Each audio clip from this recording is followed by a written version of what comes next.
بسم الله الرحمن الرحيم إني وجدت امرأة تملكهم وأوتيت من كل شيء ولها عرش عظيم وجدتها وقومها يسجدون للشمس من دون الله وزين لهم الشيطان أعمالهم فصدهم عن السبيل فهم لا يهتدون ألا يسجدوا لله الذي يخرج الخبأ في السماوات والأرض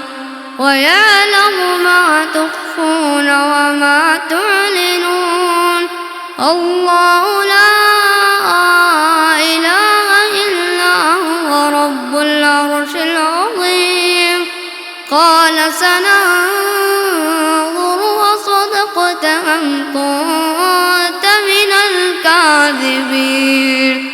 اذهب بكتابي هذا فألقه إليهم ثم تول عنهم فانظر ماذا يرجعون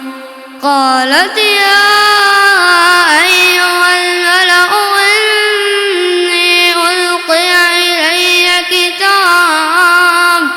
إني ألقي إلي كتاب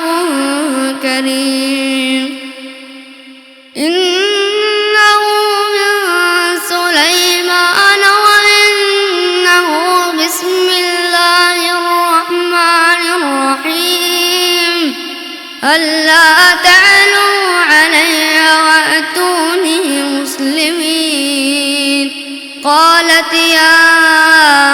أيها الملأ أفتوني في أمري ما كنت قاطعة أمرا حتى تشهدون قالوا نحن أولو قوة وأولو بأس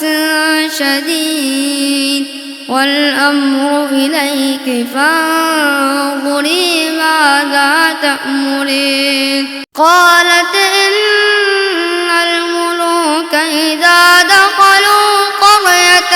أفسدوها وجعلوا أعزة أهلها أذلة وكذلك يفعلون وإني مرسلة إليهم بهدية فناظرة بما يرجع المرسلون صدق الله